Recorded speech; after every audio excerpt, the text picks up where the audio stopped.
এসআইয়ের হিয়ারিংয়ের ফার্স্ট ফেজের হিয়ারিং প্রায় শেষের পথে। এবার সেকেন্ড ফেজে প্রায় 24 লক্ষ ভোটারদের ডাকতে চলেছে নির্বাচন কমিশন।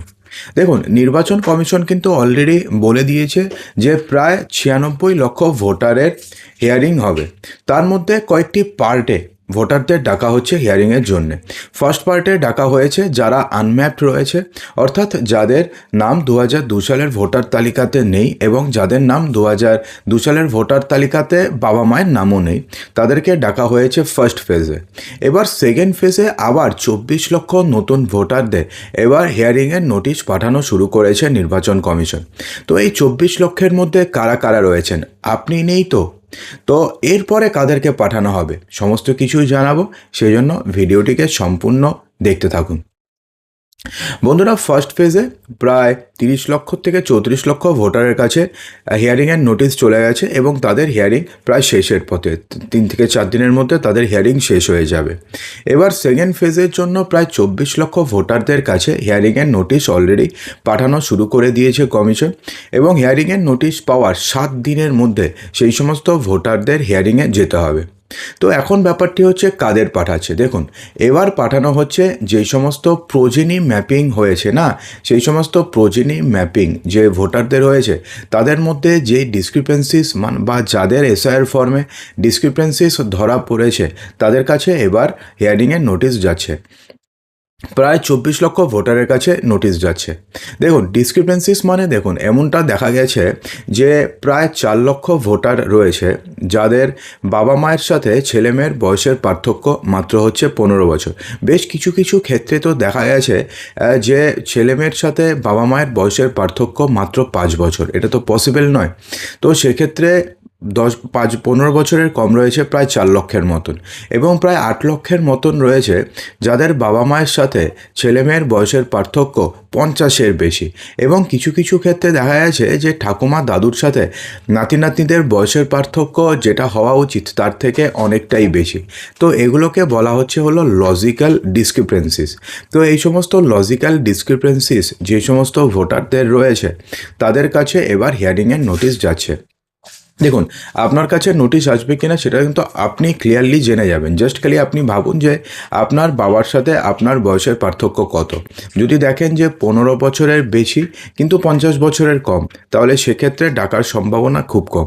কিন্তু যদি দেখেন যে সত্যি সত্যি যদি হয়ে থাকে যে আপনাদের বাবা মায়ের সাথে আপনাদের বয়সের পার্থক্য 15 কম, তার মানে যে আপনি ফেক ভোটার তেমনটা কিন্তু নয়। তো সেক্ষেত্রে জাস্ট আপনাকে প্রমাণ করতে হবে যে উনি যে আপনার বাবা। তার জন্য আপনি জাস্ট আপনি ওয়ারিশ সার্টিফিকেট নিয়ে যাবেন বা বংশ তালিকা নিয়ে যাবেন, তাহলে কিন্তু হয়ে যাবে। অর্থাৎ সেক্ষেত্রে আপনি যে ফেক ভোটার সেটা কিন্তু একদমই নয়, কিন্তু আপনাকে প্রমাণ করতে হবে যে তিনি আপনার বাবা। হলো, যদি আপনি ঠাকুরদার সাথে যদি আপনি দিয়ে থাকেন প্রোজেনি ম্যাপিং করিয়ে থাকেন, তাহলে প্রমাণ করতে হবে যে তিনি যে আপনার ঠাকুরদা অথবা ঠাকুমা। দেখুন, প্রায় না বেশ কয়েকটি জায়গা রয়েছে, 4-5টি বিধানসভা কেন্দ্র রয়েছে যেগুলো হচ্ছে বাংলাদেশ সীমান্তবর্তী। সেখানে এই প্রোজেনি ম্যাপিংয়ের সংখ্যা হচ্ছে অস্বাভাবিকভাবে বেশি। শুধুমাত্র তাই নয়, কয়েকটি কেন্দ্র দেখা যাচ্ছে, বিশেষ কয়েকটি বুথ যেখানে 90%-এর ওপরে প্রোজেনি ম্যাপিং হয়েছে। ধরুন টোটাল 1200 ভোটার, তার মধ্যে 1130 জনই প্রোজেনি ম্যাপিং করিয়েছে। অর্থাৎ ওই 1130 জনের নাম 2002 সালের ভোটার তালিকাতে ছিল না, কিন্তু তার বাবা মায়ের নাম 2002 সালের ভোটার তালিকাতে আছে। তো এই সমস্ত যেই সমস্যাগুলো রয়েছে ছোটোখাটো, তো সেগুলোতে এবার কমিশন নিশ্চিত হতে চাইছে যে এই সমস্ত ভোটাররা হচ্ছে সত্যি একজন জেনুইন ভোটার। তো সেক্ষেত্রে আপনি যদি জেনুইন ভোটার হয়ে থাকেন তাহলে সেক্ষেত্রে তো আপনাদের চিন্তা করার কোনো কারণ নেই। শুধুমাত্র এই ক্ষেত্রে আপনাকে প্রমাণ দিতে হবে যে আপনার বাবা মা উনি যাকে আপনি প্রোজেনি ম্যাপিং করিয়েছেন, জাস্ট এটাই। দেখুন, এরপরে না আরও অনেক ভোটার রয়েছে যাদেরও এই প্রোজেনি ম্যাপিংয়ে ডাকতে পারে, মানে এই সেকেন্ড ফেজে। সেটা হচ্ছে ধরুন যাদের বয়স 45 বছরের বেশি এখন বর্তমানে, কিন্তু তার নাম 2002 সালের ভোটার লিস্টে নেই। তো সেক্ষেত্রে এই সমস্ত ভোটারদের কাছেও হিয়ারিংয়ের নোটিশ আসার সম্ভাবনা রয়েছে, খুব সম্ভবত থার্ড ফেজে। সেকেন্ড ফেজে প্রোজেনি ম্যাপিং কমপ্লিট হয়ে যাওয়ার পরে থার্ড ফেজে তাদের হবে। দেখুন, যখন আপনাকে ডাকবে হিয়ারিংয়ের জন্য তখন আপনি কি করবেন, প্রথমে আপনাকে বয়স জিজ্ঞেস করবে। তো আপনি বয়স বললেন যে দেখুন, যদি আপনার জন্ম 1987-এর আগে হয় তাহলে সেক্ষেত্রে আপনার 11টি ডকুমেন্টসের মধ্যে আধার কার্ড যদি দেন, তো আধার কার্ড হচ্ছে শুধুমাত্র আপনার পরিচয়ের প্রমাণপত্র হিসাবে আপনি দেখাতে পারবেন। দেখুন, তো দেখালেন, আপনি আধার কার্ড দেখালেন। এছাড়া 11টি ডকুমেন্টসের মধ্যে যে কোনো একটি ডকুমেন্টস আপনাকে দেখাতে হবে। যদি আপনার জন্ম 1987 থেকে জুলাই থেকে 2004 সালের এপ্রিলের মধ্যে হয়, তাহলে আপনাকে দুটো দেখাতে হবে। একটা হচ্ছে আপনার এবং একটা হচ্ছে আপনার বাবার অথবা আপনার মায়ের। এবং আপনার জন্ম যদি 1 এপ্রিল 2004 সালের পরে হয়, তাহলে সেক্ষেত্রে দেখাতে হবে আপনার বাবার এবং আপনার মায়ের। এবং যদি আপনার বাবা অথবা মায়ের মধ্যে কোনো একজন ভারতীয় নাগরিক না হয়, তাহলে আপনার জন্মের সময় তার বৈধ পাসপোর্ট এবং ভিসা দুটোই দেখাতে হবে। এই সমস্ত কিছু জাস্ট আপনি দেখিয়ে দিলেন, তাহলেই হয়ে যাবে। সেক্ষেত্রে আপনাদের চিন্তা করার কোনো কারণ নেই, বেকার আপনি চিন্তা করবেন, প্যানিক করার কিছু কারণ নেই। আপনাদের কাছে হিয়ারিংয়ের নোটিশ আসলো, আপনাদের কাছে ডকুমেন্টস সব ঠিক রয়েছে, তাহলে আপনার ভয়ের কী রয়েছে? তো এখন ব্যাপারটি হচ্ছে, আপনি ধরুন গেলেন হিয়ারিংয়ে যাওয়ার পরে আপনি ডকুমেন্টস জমা করলেন। চেকলিস্ট অনুযায়ী আপনি সবগুলো ডকুমেন্টস জমা করে দিলেন। জমা করে দেওয়ার পরে সেখানে যে আধিকারিকরা থাকবেন, সেই আধিকারিকরা সেই সমস্ত ডকুমেন্ট নিয়ে নেবেন চেকলিস্ট অনুযায়ী। তার মধ্যে যদি আপনি কোনো ডকুমেন্টস যদি ফেক বানান না, তাহলে সেটা কিন্তু নির্বাচন কমিশন খুব সহজেই তারা বুঝে নিতে পারবে। কারণ তারা এআইয়ের সাহায্যে বিভিন্ন দফতরের সাথে কন্ট্রাক্ট করে সেই যে ডকুমেন্টসের যে অথরিটি চেক করবে।